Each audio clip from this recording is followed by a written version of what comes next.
नमस्कार। आज हम पाइथन के एक बहुत ही कमाल के टूल के बारे में बात करने वाले हैं, फंक्शंस और रिकर्जन। देखिए, ये सिर्फ कोड लिखने के तरीके नहीं हैं, बल्कि ये कोड को स्मार्ट तरीके से लिखने की एक कला है। मतलब ज्यादा मेहनत नहीं, बल्कि दिमागी मेहनत से काम कैसे करें। चलिए इस सफर को शुरू करते हैं। जब कोडिंग शुरू करते हैं तो एक चीज बहुत परेशान करती है, एक ही जैसे कोड को बार बार कॉपी पेस्ट करना, है ना। ये एक बहुत ही आम प्रॉब्लम है। लेकिन अच्छी खबर यह है कि पाइथन के पास इससे बचने का एक बहुत ही शानदार, बहुत ही एलिगेंट तरीका है। फंक्शंस को समझने का सबसे अच्छा तरीका है उन्हें एक रेसिपी की तरह सोचना। मान लीजिए आपके पास एक शानदार चाय बनाने की रेसिपी है, तो जब भी चाय बनानी हो आप हर बार नए सिरे से नहीं सोचते, आप बस उस रेसिपी को फॉलो करते हैं। फंक्शंस भी बिल्कुल यही करते हैं, कोड की एक रेसिपी जिसे जब मर्जी इस्तेमाल कर लो। तो आखिर ये फंक्शन है क्या चीज़? सीधी सीधी भाषा में कहें तो ये कोड का एक छोटा सा पैकेट है। हमने कुछ लाइंस ऑफ कोड को एक साथ बांधा, उसे एक नाम दिया और बस। अब जब भी हमें वो काम करवाना है, हमें वो सारी लाइंस दोबारा लिखने की जरूरत नहीं, बस उस पैकेट का नाम पुकारना है और काम हो जाएगा। पाइथन में हमें दो तरह के फंक्शंस मिलते हैं। एक होते हैं बिल्ट इन फंक्शंस। ये वो टूल्स हैं जो पाइथन ने हमें पहले से ही बना कर दिए हैं, जैसे प्रिंट हो गया या लेन हो गया। लेकिन असली मजा, असली जादू तो तब शुरू होता है जब हम अपने खुद के फंक्शंस बनाते हैं, जिन्हें कहते हैं यूजर डिफाइंड फंक्शंस। ये वो रेसिपीज हैं जो हम अपनी खास जरूरत के हिसाब से खुद लिखते हैं, और आज हम यही कला सीखने वाले हैं। तो ठीक है, बातें बहुत हो गई। अब असल में देखते हैं कि एक फंक्शन बनता कैसे है। इसके ढांचे को, इसकी एनाटॉमी को समझना सबसे जरूरी है। स्क्रीन पर एक बहुत ही बेसिक सा फंक्शन है, इसका नाम है सम, और ये दो नंबर्स को जोड़ने का काम करता है। देखिए, ये डेफ कीवर्ड से शुरू हो रहा है, इसका एक नाम है, और ये ए और बी नाम के दो इनपुट ले रहा है। अंदर ये कुछ काम करता है और फिर कुछ रिटर्न कर रहा है। लग रहा है ना सिंपल सा? चलिए अगले स्लाइड में इसके हर एक हिस्से को चीर फाड़ कर समझते हैं। किसी भी फंक्शन के चार मेन हिस्से होते हैं। सबसे पहला कदम डेफ कीवर्ड। ये पाइथन को सिग्नल देता है कि हे सुनो, एक नया फंक्शन आ रहा है। फिर बारी आती है नाम और पैरामीटर्स की। हम उसे एक नाम देते हैं जैसे सम, और बताते हैं कि उसे काम करने के लिए क्या सामान चाहिए, हमारे केस में a, b।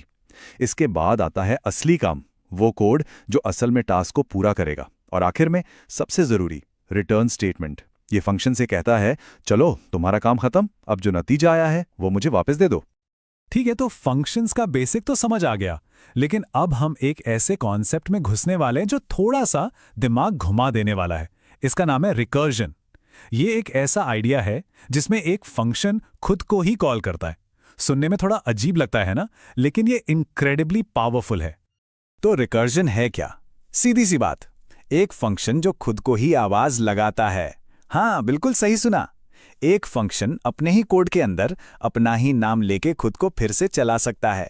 ये कुछ वैसा ही है जैसे एक आईने के सामने दूसरा आईना रख दिया हो। चलिए इसको एक उदाहरण से समझते हैं। बाईं तरफ वाले फंक्शन शो को देखिए। मान लीजिए हमने इसे show3 के साथ कॉल किया। फंक्शन सबसे पहले चेक करेगा क्या n 0 है।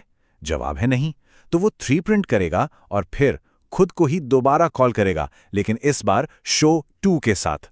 अब show2 चलेगा, 2 प्रिंट करेगा और show1 को कॉल कर देगा, और ये तब तक चलता रहेगा जब तक n 0 नहीं हो जाता। यही रिकर्जन की खूबसूरती है, एक बड़ी प्रॉब्लम को उसके छोटे वर्जन में तोड़ते जाना। लेकिन एक मिनट, अगर फंक्शन खुद को बुलाता ही रहेगा तो ये सिलसिला रुकेगा कब? ये तो एक कभी ना खत्म होने वाला लूप बन जाएगा।